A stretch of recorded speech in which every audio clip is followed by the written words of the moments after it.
Om Namo Bhagavate Vasudevaya. Om Namo Bhagavate Vasudevaya. Om Namo Bhagavate Vasudevaya.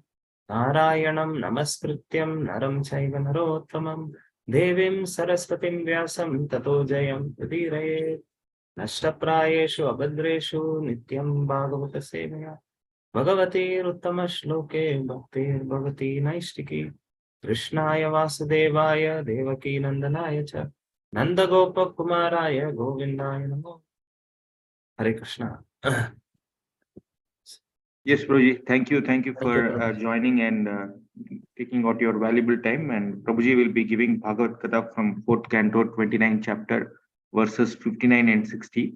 The topic is talks between Narada and King Prachinabhari.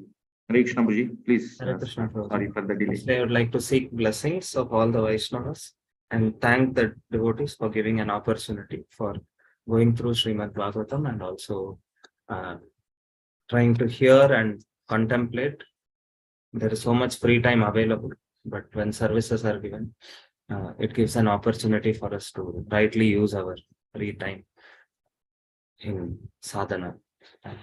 Seeking the blessings of all. Prabhuji, can I share the screen? This one, I will. Yes, I'm making you the co-host. Okay, thank you, Prabhuji.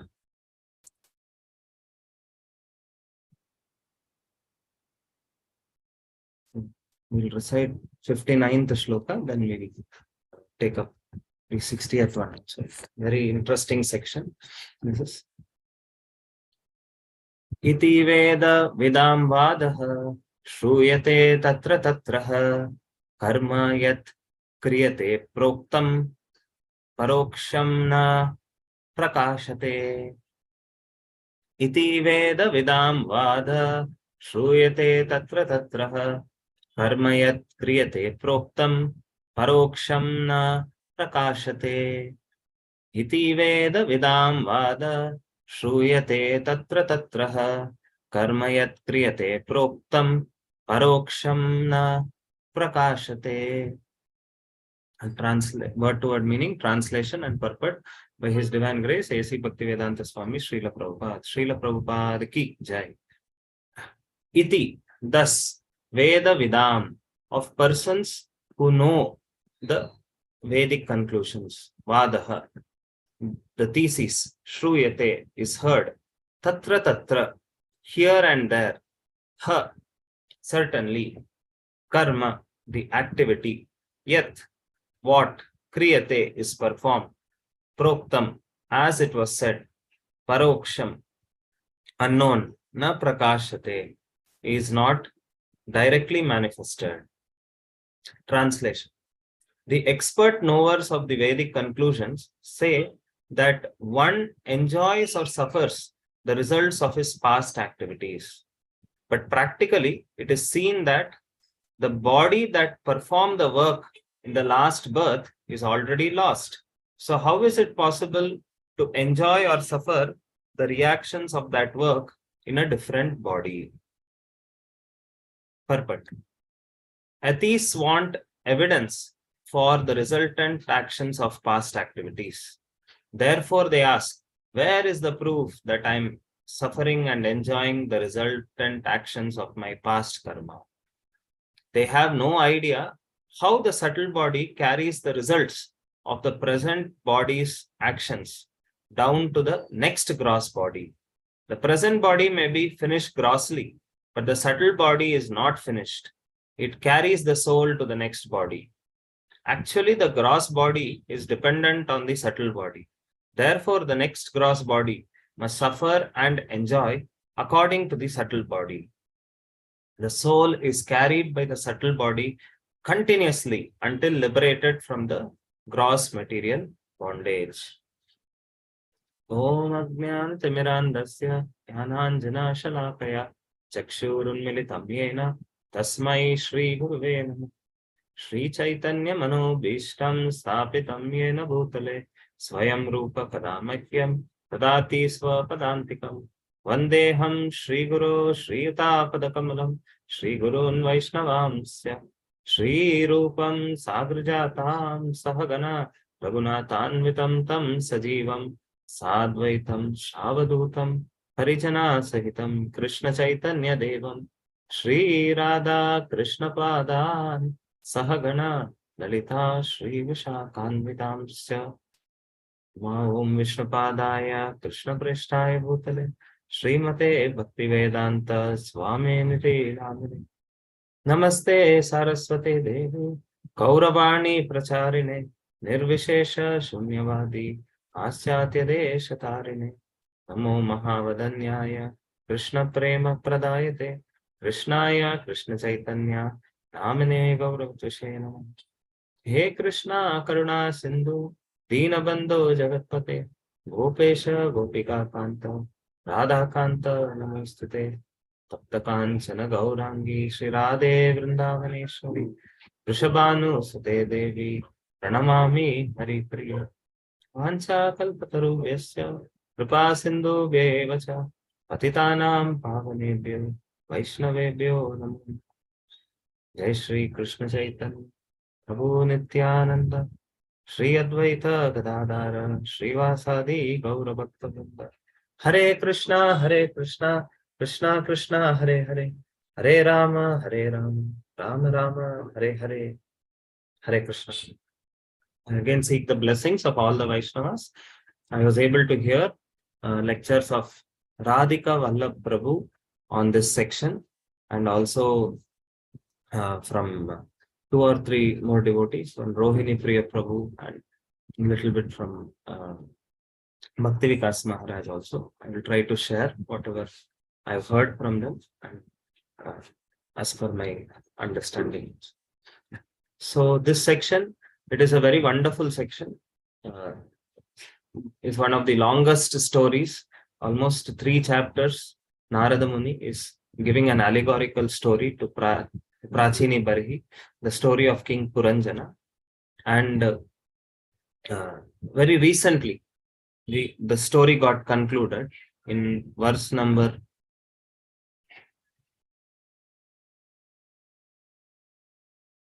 'So in the first text, Prachini Barhi is saying, please elaborate the allegorical meaning.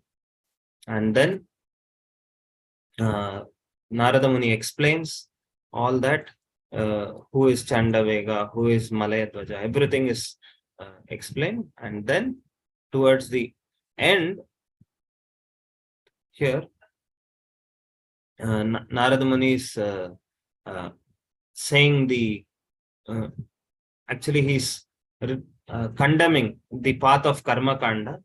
And in the 49th shloka is when actually Narada Muni directly chastises Prachini Barhi. So it is a very, Narada Muni is an expert preacher. In fact, he is said to be the Bhakti Shakti or Shakti Avatar of Lord for propagating the path of devotional service. And he knows exactly what medicine to be given to every person to elevate him to the next level. So initially, Prachini Barhi, because his mind was so materially absorbed, it started off just like a story. People are very interested to hear many stories with lot of action and suspense and thrill, etc. So Narada Muni started off with the allegorical story, and in that way connected himself to Prachini Barhi. And slowly, as Prachini Barhi's mind started opening up, now in verse 50 onwards, actually Narada Muni is directly giving an what we can say, a call for urgent action, like that. Why? Because in the purport we have seen also in 52nd and 53rd and all, after narrating this whole thing story, Narada is beginning from 53rd, another small narration. The previous narration was almost for 3 chapters, but the next narration is just 2-3 verses where he's again telling another story. And Prabhupada mentions also in the purport why this another story is mentioned. Why? Because Narada Muni could sense that although Prachini Barhi was convinced of the fact that devotional service is far, far superior and Karma Kanda is meaningless, and he was willing to surrender, but in his mind, he was thinking that my children now, Prachetas, have gone to the forest to perform austerities. Let them come back. I will hand over the kingdom to them, and then I will make a move. I will go to the forest, like that. So, seeing that sense of slight confusion or delay, Narada Muni begins to tell this story. So, in the Ramayana, when Vibhishan came from Lanka to Lord Ram and to the Vanarasena, so he said, "Now my mind wants to surrender to Lord Ram. So please take me there without any delay." And the reason Vibhishan was insisting on why you should take me immediately, Prabhuji was explaining, Radhika Vallabh Prabhu in the lecture, that it is the nature of the conditioned soul that he only has a spark of bhakti. That means when we are in Anartha Nivritti stage, our devotional service is in the platform of Anaishtiki Bhajana Kriya. Anaishtiki means not fixed devotional service. Suddenly one day we will have a high degree of enthusiasm, and very soon after some time we will think, why I cannot do any devotional service, like that. So being such a conditioned soul, being in such a stage, can at any time switch sides. Suddenly he will say, I will do great things. Next day he will not be seen, only like that. So therefore King Vibhishan said that our devotional fire is like a spark now. It's not still a blazing fire. So the moment it is there, we have to preserve it and eventually grow it, and so that it can become a blazing fire. But now, because it is small spark, the moment it is there, let me take this opportunity and render and immediately surrender. Let me not postpone, like that. So therefore, even we hear the charity also. If we want to give it from the right hand, our left hand should not know also, like that. Why? Because the moment the other hand knows, it may say, why are you giving so much, like that. So that is the nature of the mind in the conditional stage. So Narada could see that there was slight hesitation for Prachini Barhi to surrender immediately, and therefore he gives this next allegorical story where he says that although there is a deer in a beautiful forest enjoying fresh grass, aroma of flowers with the she companion, everything, but and there are sweet humming of bumblebees, etc. But there are two things: the hunter is also waiting, and tiger is also waiting, like that. So death can come at any time. So he created that sense of urgency in Prachini Barhi. And this next allegorical story was just for 2 verses. And then after speaking that, Narada is, king is replying. He's saying that, yes, I have heard and I've introspected also. And what you say is actually the fact.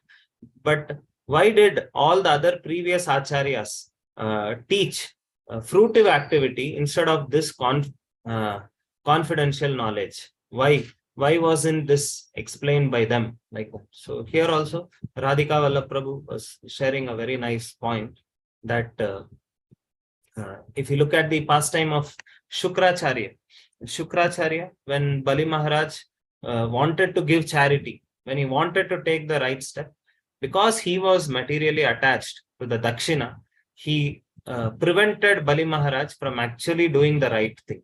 In the same way, Narada Muni could have also thought, okay, anyway, I have got Prachini Barhi as my disciple because he has understood what I've spoken, and let him remain in the kingdom. So at least I can get some dakshina, I can be maintained. But no, Narada Muni was not like that. He wanted to take him to the next level immediately, because of the human life is very rare. Durlabha manava janama satsange tarahu ebhava sindure. This human life is so short-lived. Kamala dala jala, jivana talamala. Just like the drop on the lotus leaf, it can fall at any time. And same way, because life is short, Narada Muni wanted him to get the best benefit of hearing Krishna Katha, which is to actually surrender to Krishna and render pure devotional service. And Prabhuji was also mentioning real advancement in bhakti will take place to the degree we come out of our comfort zone.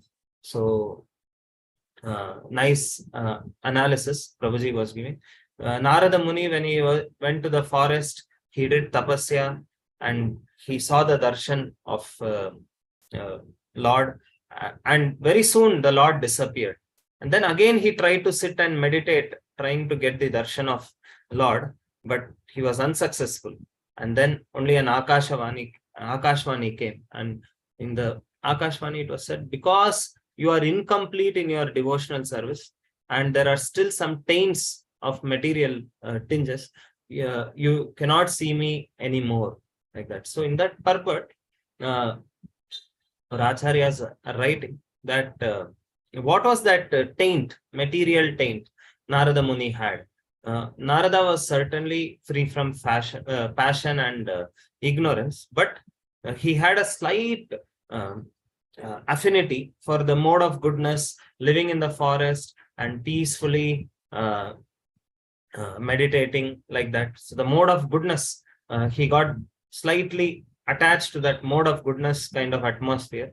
And Lord wanted to take him out of his comfort zone, and he wanted to make him a worldwide preacher, go to the cities, forests, any place, and propagate the message of devotional service, like that.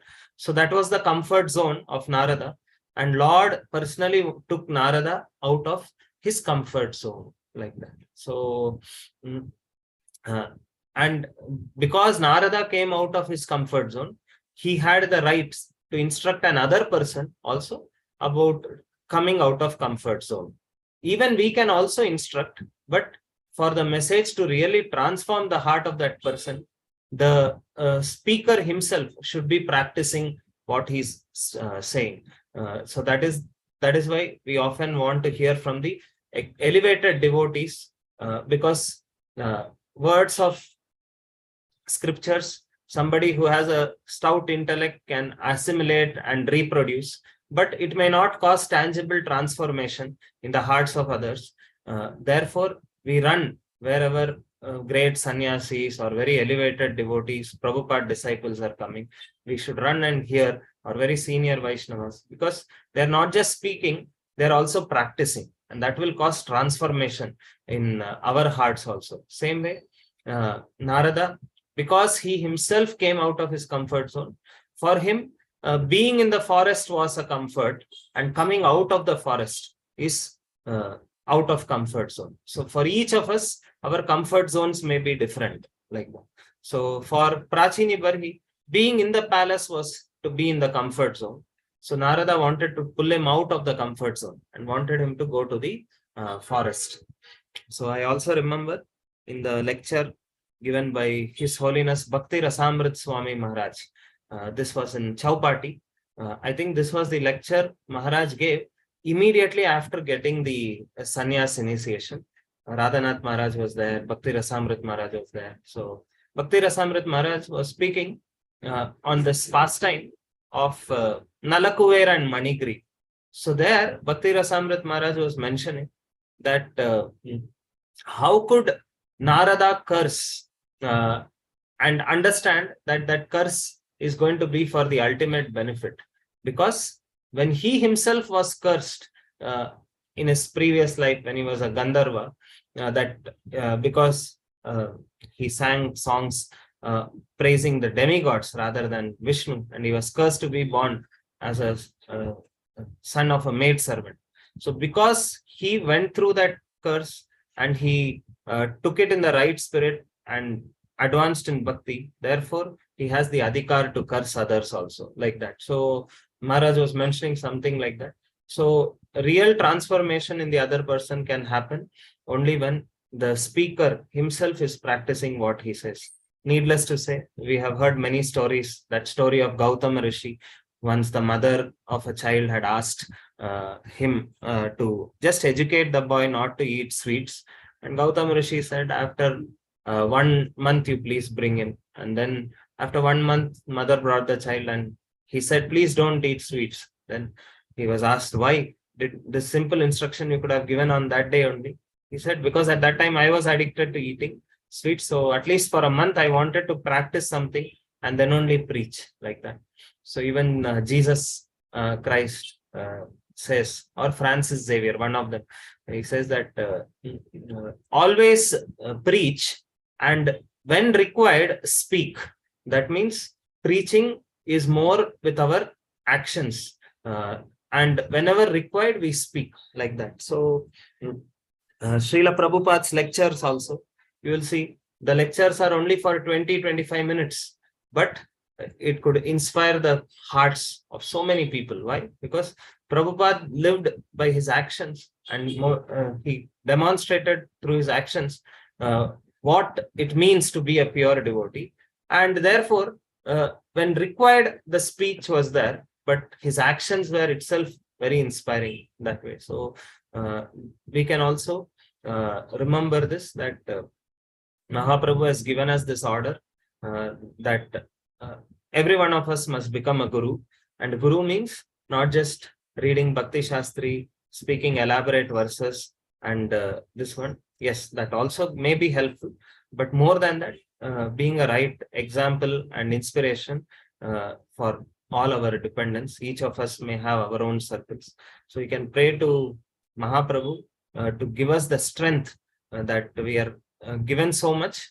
And of course, when lot is given as a Guru Dakshina, the Prithu Maharaj section, it is said, if we think I will do some service to the Guru and repay the debt, then we are Vinoda Patram. That means we are like a clown or a joker. We can never repay the debt. But when the Guru is asking, please do this for me, then we should really meditate on that instruction and pray and try to sincerely fulfill that instruction, that yes, you have asked every one of us to be leaders or preachers, but for that, the most essential thing is sincere practice. So I also seek the blessings of all Vaishnavas, because speaking is easy, but following and becoming a role model is actually more required than just speaking. So we saw all that. Now, Prachini Barhi is asking an important question here. He's saying that I know that the gross body is finished at the time of death. So here, this 59th shloka, Prachini Barhi is asking that we know that one enjoys or suffers the results of his past activities, but when the body itself has changed, how is it possible for somebody to enjoy the actions and reactions in a different body? So two things we can see. One is, these are common questions asked by many people.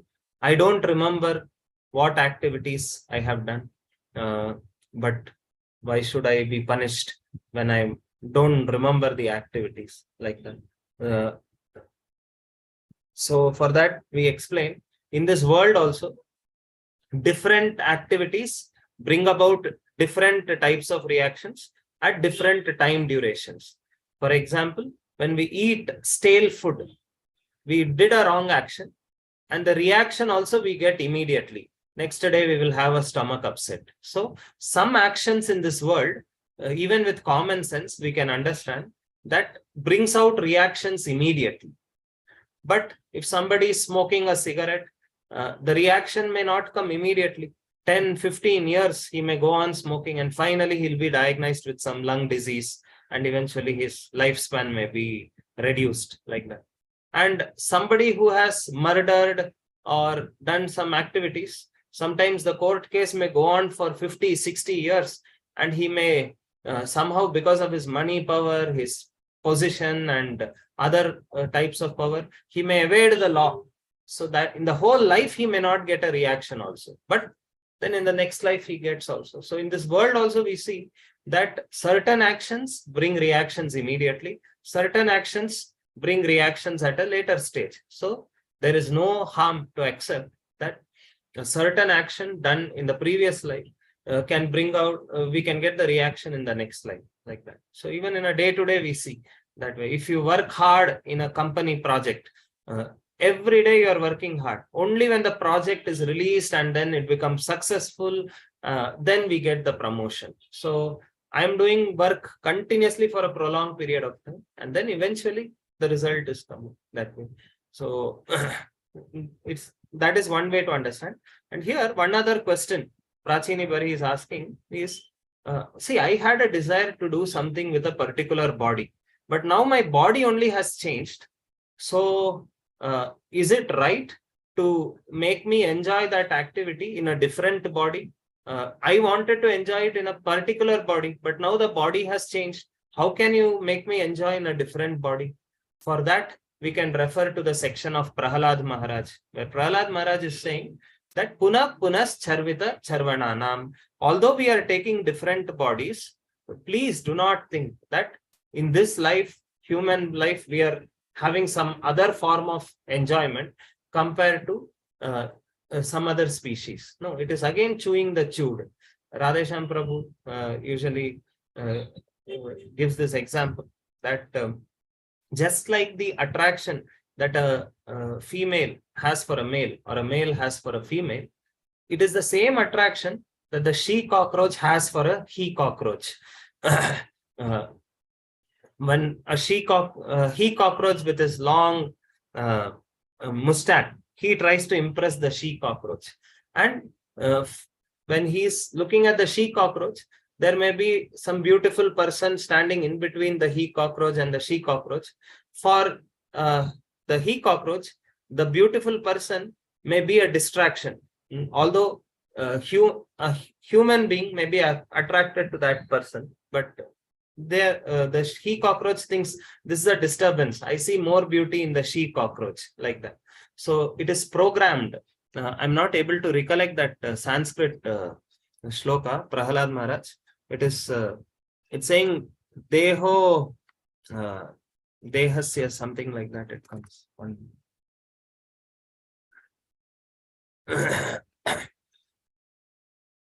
So it is programmed and it is not something new. Therefore, it is not any cheating that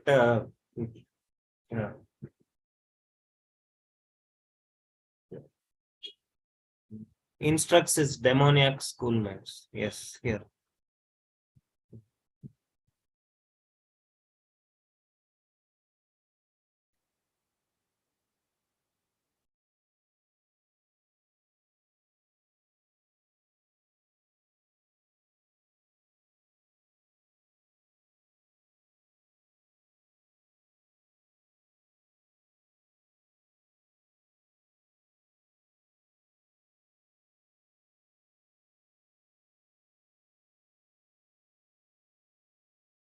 I'm unable to see that.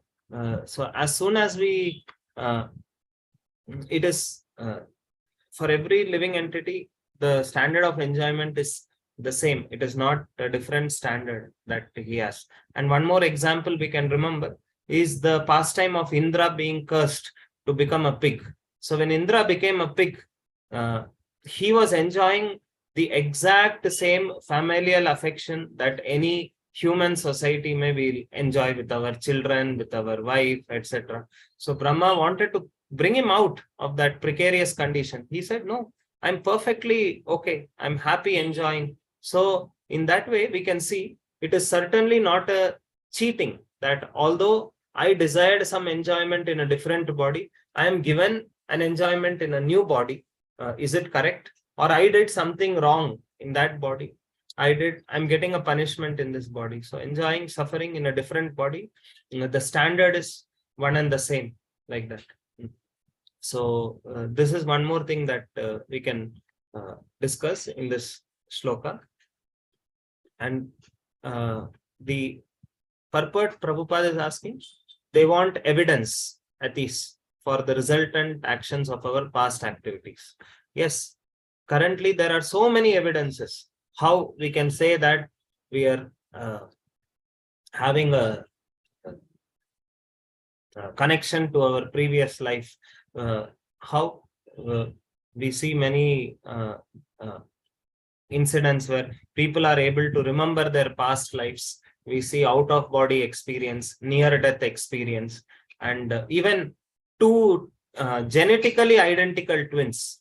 Although the atheists say our every trait is governed by the genetic behavior, by the genes. So two twins, they're genetically identical. There is no difference, but still there is difference in their temperament. One has a liking for some things, one doesn't have liking for another thing. So how do we explain? Scientists are clueless.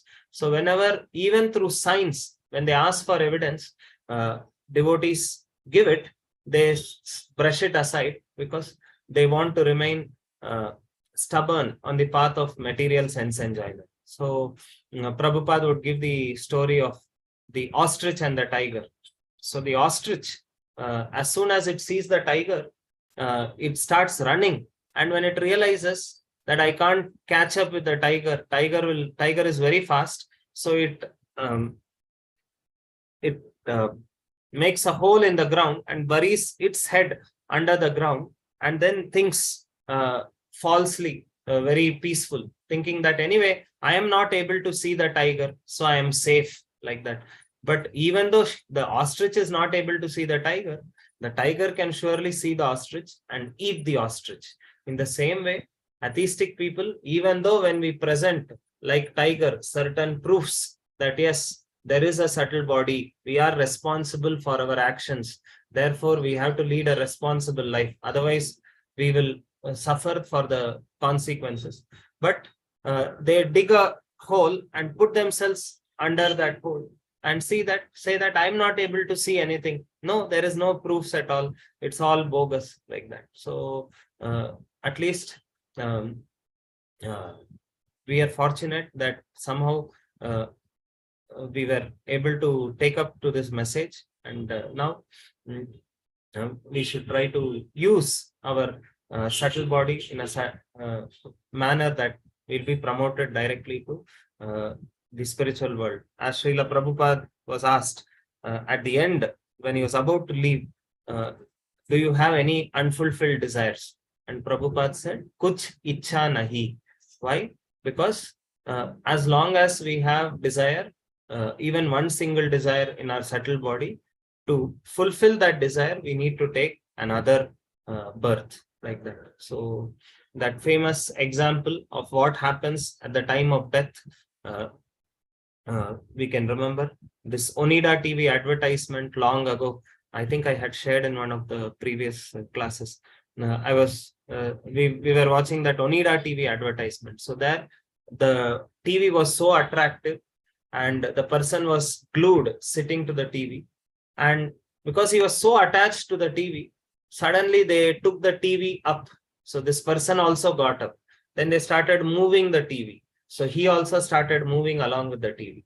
And then finally they dumped the TV out from the second floor. They threw it down. And he also jumped and fell. So then they said, irresistibly attractive, like that. Same way, in the why the living entity is taking different gross bodies, because he is very much attached to the subtle body. The subtle body is like the Onida TV. In the subtle body, lot of desires are stored. So the person is like the Atma, and the Onida TV is like the subtle body. So when the Yamadutas come, they actually cannot touch the Atma. They only pull the subtle body. So they take the Onida TV. And the moment they take the Onida TV, because the conditioned soul is convinced that by listening to the subtle body's desires and satisfying, I will actually find happiness, like that. And subtle body has all the unfulfilled desires and previous experiences of happiness that it has felt. So the soul is very much attached to the subtle body. So when the Yamadutas come and snatch the subtle body, if the soul says, I'm no longer interested, kuch ichha nahi, he doesn't have to take the body. But because he's attached to the subtle body, wherever Yamadutas drag the subtle body, the Atma also follows, like that. And one other example, how it is not unfair to punish a person for the wrong activities of this life in the next life.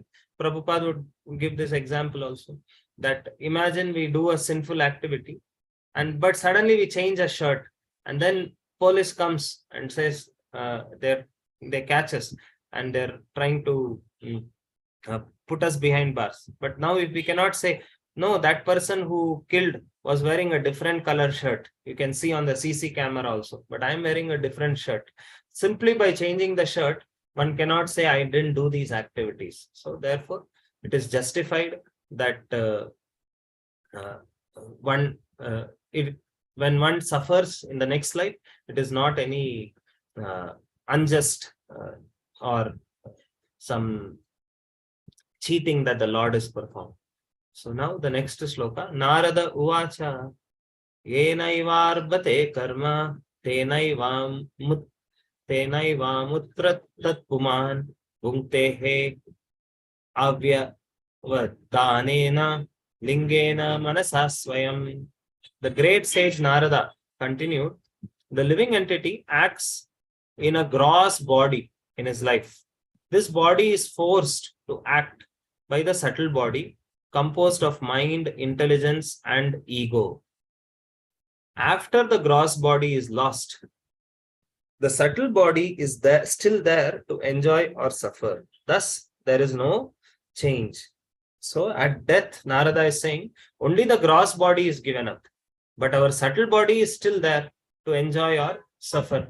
So therefore, there is no change. It is just like you have changed the shirt, but the person is still the same. So it is not that some new person is suffering for the sinful activities done by some other person. No, it is not like that. Narada has explained. So the living entity has two kinds of body, the subtle body and the gross body. Actually, he enjoys through the subtle body, which is composed of Man, Buddhi, Ahankar, mind, intelligence, and ego. The gross body is the instrumental outer covering. When the gross body is lost or when it dies, the root of the gross body, the subtle body of mind, intelligence, and ego continues and brings out another gross body. So, as we have heard also in that famous Bhagavad Gita shloka, Yamyam Vapi Smaran Bhavam Tyajat Ante Kalevaram. The root of the gross body is the subtle body. Whatever state of mind one is, he will get such a body in his next life. That's what we are seeing here. So, of course, there are two things which determine our next body.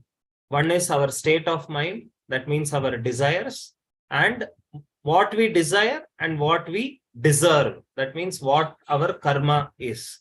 So our desires and karma both put together gives us our next body. And one example to help us understand, Radhesham Prabhu quotes this example. Imagine somebody has a desire to become a millionaire in the next life. But if the Shastras say, if you want to be a millionaire, this life you should do a lot of punya karma, charity, constructing some welfare activities. Then next life you will be born with a golden or silver spoon, like that. But that person has a lot of desire, but he doesn't, he does not do any karma or as per the Vedas. So then Lord may think, because he has such an intense desire to be rich, but unfortunately he doesn't deserve to be rich, maybe we can make him an ant or cockroach in the Reserve Bank locker so that he can roam around the currency notes, but he will not be able to take the full benefit of being with the currency notes, like that. So Lord tries to give an appropriate body based on our desire and our karma. Somebody is very attached to his house, but he dies and he doesn't have enough karma to get the human birth again. Then he may, if he's a hard-working person throughout life, he may become an ant in the house, because ants also are known to be hard workers, like that. Or if he's always very lusty or very much more having a sense of proprietorship, he may become a dog in that house. because Prabhupada would say dogs also have a lot of proprietorship. The moment some other dog from some other street comes, they bark and say, get out, this is my road, like that. So same way, we may become the dog in the house, like that. Or if somebody is very lusty, he may become the pigeon in that house, near that house, always uh, roaming near the house, like that. So based on our desire and our karma, our next life is determined, like that. So although the gross body changes, the real root of the gross body is always there. The subtle body's activities, be they pious or impious, creates another situation for the living entity to enjoy or suffer in the next body. Thus, the subtle body continues, whereas the gross body changes one after another. Since modern scientists and philosophers are too materialistic, and since their knowledge is taken away by illusory energy, they cannot explain how the gross body is changing. Darwin tried to study the changes of the gross body, but he had no knowledge of either the subtle body or the soul. He could not explain how the evolutionary process is going on. So, the actual evolution is not evolution of the gross body, but evolution of the consciousness. As the consciousness goes on evolving, finally, one gets a human birth, and in that human birth, he is again given an opportunity what type of consciousness he wants to develop. If he degrades his consciousness, again he gets some other species, and then there is a gradual evolution of consciousness, gets a human birth, and there if he cultivates Krishna consciousness, then he's awarded the highest form of body, which is the spiritual body in the spiritual world, like that. One may change the gross body, but he works in the subtle body. People cannot understand the activities of the subtle body, and thus they are bewildered as to how the actions of gross body affect the subtle body. So, both our subtle body gives us the gross body, and how we use the working senses and the sense organs of the gross body will also affect the subtle body. So it is interrelated. Based on our desires, we are given a certain type of body, in a certain type of family, in a certain type of culture, in a certain type of upbringing. And now, once I'm given that upbringing, how do I use my senses? Again determines what type of desires get stored in my subtle body. And based on that desires, my next life and in this life also, like Ajamila, although was born in a Brahmana family, but his mind and senses got thoroughly engulfed in the thoughts of the prostitute. So because his gross body wanted to act in such a way, then it also his gross body acted in a certain way, and then the desires got stored in the subtle body, and within that life only his gross body also changed. From being in a Brahmana family, very cultured, clean, he became an outcast in the society. Why? Because when we act on the desires of the subtle body, it can change the gross body. So Radhesham Prabhu used to give that example of sometimes a person may get a dog, and more he's associating with the dog. After some time, you'll see that person's face also becomes like the dog only, like that. Sometimes people smoke because of the desires in the subtle body, and then when they do that activity, their gross body also changes. We see their lips are somewhat, their body complexion changes, like that. So both are interrelated. Based on our subtle body, we get a gross body, and how we act on this gross body again changes the subtle body, which again will change the gross body in this life as well as in the next life, like that. And then how are we able to remember what desires we have? That the scriptures say is because of the Paramatma. Because we have changed the gross body, we don't remember what desires we had, like that. But the Paramatma is there, Sarvasya Chaham Hridi Sannivishto, and he gives us the remembrance, knowledge, forgetfulness, what desires were pending, etc. Because the Supreme Personality of Godhead is always guiding the individual soul always knows how to act according to the reactions of his past karma. In other words, Super Soul reminds him to act in such a way.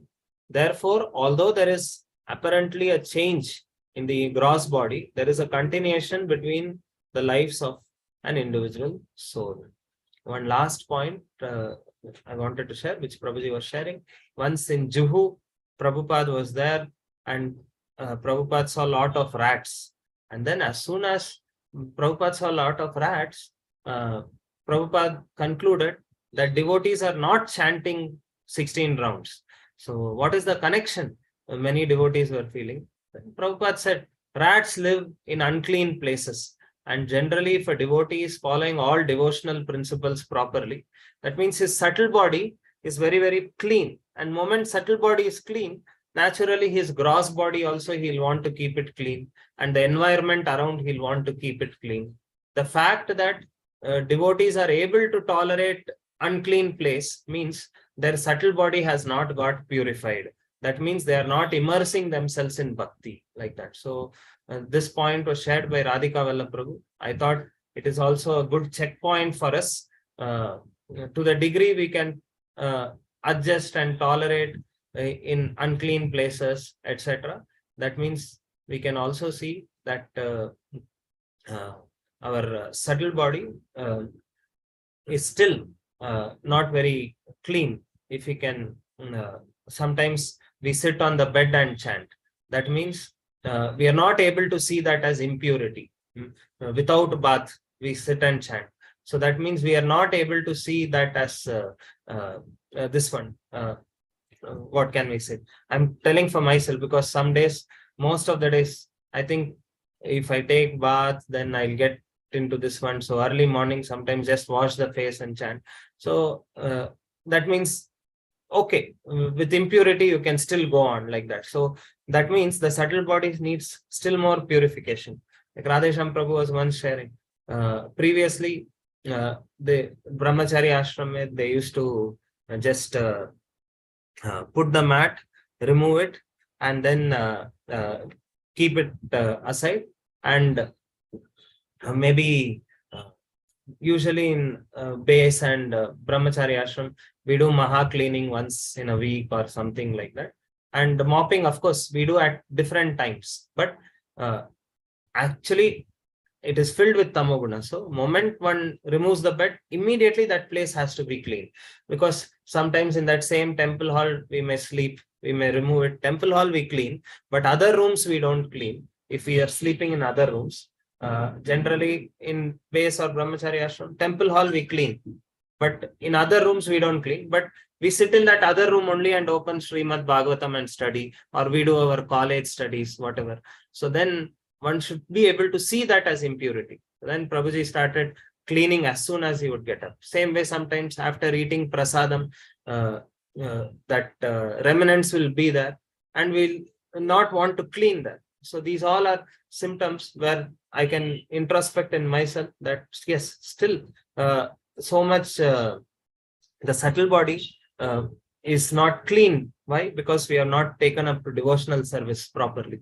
Bhakti Vikas Maharaj was once sharing that devotional service means not just spiritual, because in one of the purport, Prabhupada says knowledge, culture, devotion. All the three things should come.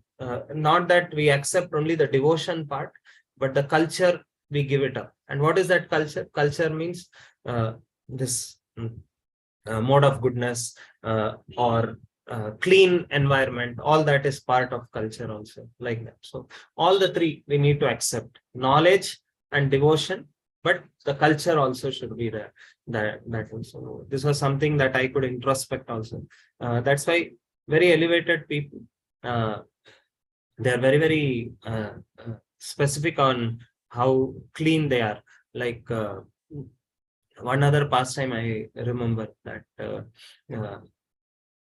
anytime we touch any other object and then hold the Srimad Bhagavatam, some sannyasis, they even have this spray where they wash, because they see Bhagavatam is non-different from Krishna, like that. So because they are so clean, elevated in consciousness, they're able to see that as impurity. So it's a lesson for it's an introspection for all of us also. So that's all I wanted to share. Please forgive me if I spoke something beyond my realization. I'm trying to speak whatever I'm wanting to implement. Hare Krishna, Krishna Krishna, Hare Hare, Hare Rama, Rama Rama, Hare Hare. Hare Krishna. Hare Krishna, Prabhuji. Thank you for the wonderful class, and through many examples you have given us, or rather reminded us, many urgent calls to action in terms of our devotion, sincerity, and as you last pointed out, knowledge, devotion, and culture. Uh, some serious introspection is needed. If one wants to progress on the path of devotion. Thank you very much. The devotees can unmute themselves to share reflections, or if they have any questions, please ask Prabhuji. Hare Krishna Prabhu, Dandot Pranam. Prabhu, I have a basic doubt about the chanting you were telling, that you should not you sit on the bed and then do it. But also without taking bath, you should not chant. Not like that. There are no hard and fast rules based on each one's practical things. Sometimes we may, but the ideal platform is whenever we take bath and chant.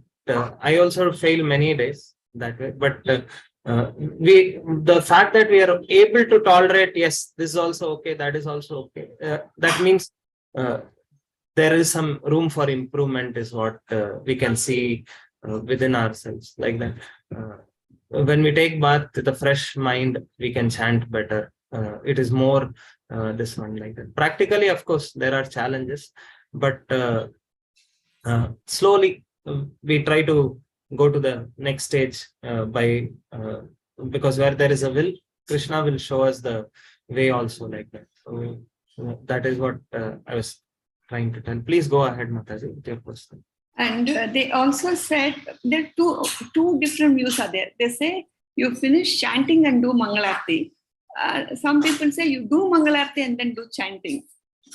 Of course, that practically we can, but bottom line is that many a times, if I look at our one generation above, parents and all, without taking bath, they don't do any spiritual activity, actually. So sometimes within our family also, that culture is there. So this is what Bhakti Vikas Maharaj in one of the lecture was sharing. When we become devotees, we accept knowledge and devotion, but we completely forget the culture aspect. And therefore, when the parents who have that culture, they're seeing these people are speaking so much philosophy, but culture-wise, they have given up even taking bath, like that. So then they're sometimes confused about. So of course, chanting is transcendental. Spiritual activities are transcendental. But many a times we are not transcendental, no? So we are still governed by the modes. That is why this whole process of culture, etc. And sometimes we may see very elevated Vaishnavas. They may sannyasis sometimes because of their health, etc. They may not sometimes also. So we should not judge them by this, because their consciousness is way ahead, and they can, for them it doesn't matter also, like that. But for us, these things may be little helpful. Sometimes my parents also keep asking, it would be more nice. I know you're chanting 2 hours you're spending, but it would be more nice if every day you can have bath. I know there are pressing schedules, etc., but plan your day, like that. So main problem with us is actually lack of regulation. At least in my life, I can see that is one thing which we must somehow try to take it from our previous generation. In fact, Prabhupada wanted to give that. Therefore, the whole morning program thing is there. Moment morning program thing is followed, there will be all these things will fit into place many a times. So Prabhupada also wanted to give that same thing, but sometimes due to our own mismanagement, maybe we become, of course, it's not hard and fast rule, but slowly, if we can, it would be much better. Is you prefer to take bath, do chanting, and then do Mangalarti? If you ask me, that is what I am saying for myself, that if we are having a lot of pressing time issues, etc., at least chanting, we should do it peacefully. Of course, if somebody's schedule is very tight, then they would sometimes this one. Like sometimes I justify myself saying that morning sometimes we don't get the stomach cleared, so therefore I delay. Again, if I have to pass motion, I have to again take bath. Why to take bath 2-3 times? At least 15 minutes I can save like that. And then I say, okay, let me complete of chanting that way. So we have to see if it is really justified, then okay. Otherwise, if we can change, we can change. Okay, Prabhu, I had reverted bit and I can change back. Thank you so much. I am also struggling. I've always, the mind is so complicated. It will give 100 reasons why this can't happen like that. When we were staying in base, I used to take bath daily, and later on I would get some stomach clearing, etc. I would take another bath. It's only 10 minutes or 15 minutes extra work, but the mind makes such a big thing for small things also. So I keep trying to tell myself, I hope one day I'll also come to that stage. Thank you so much. Thank you. Hare Krishna. Dandavat Pranam. Hare Krishna, Prabhu. Dandavat Pranams. Thank you for the wonderful class. A lot of examples. I like the Onida example of cross and subtle. Thank you so much. Thank you. It was eye-opener in some way. Yeah. Thank you, Prabhu. Shall we end, Prabhuji? Yes, unless devotees don't have any questions, further questions. Hare Krishna, Prabhu. Dandavat Pranams. Dandavat. You said the Lord personally brought Narada Muni from the comfort zone. Which is that pastime, Prabhu? That actually it comes in some other references. In Bhagavatam, Narada Muni just says, I was born as a Sutaputra. So the previous life to that, he was a Gandharva. I forgot the name of Upabarha. Upabarana. And he was immersed in sense gratification, and Gandharva means naturally more enjoyment. So surrounded by all the girlfriends, he was roaming happily singing songs. So once they had called him in an assembly of Devatas, and instead of glorifying Vishnu, he started glorifying all the Devatas. So he was cursed by the Devatas, headed by Indra. That imagine in front of an assembly, you know that the Prime Minister is also watching, and somebody glorifies some constable or some inspector as you are the supreme. Then that inspector will feel so awkward that, hey, Prime Minister is there. Instead of glorifying Prime Minister, if you say I am supreme, my job is at stake. Out of fear, at least he will say, hey, you go away, don't. Although he may like it sometimes, yes, glorify me, but out of fear of losing his job for wrongly guiding the praja, at least he may push him off. So same way with Devatas, didn't want to take any risk, and they immediately cursed him. Why are you glorifying us as though we are supreme? And then he was born as a Sutaputra. Prabhu, is it Daksha cursed him once that Narada Muni should not stay in one place? He should keep moving. Yes. That also is another reason why he's a traveling preacher. That way. Yes, that also is one. Okay, thank you very much, Prabhu. Dandavat.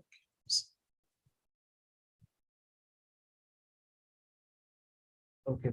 Okay, Prabhuji, we'll end. Yeah. We're about time. So thank you again for your time. Mancha will end with Krishna Pranam.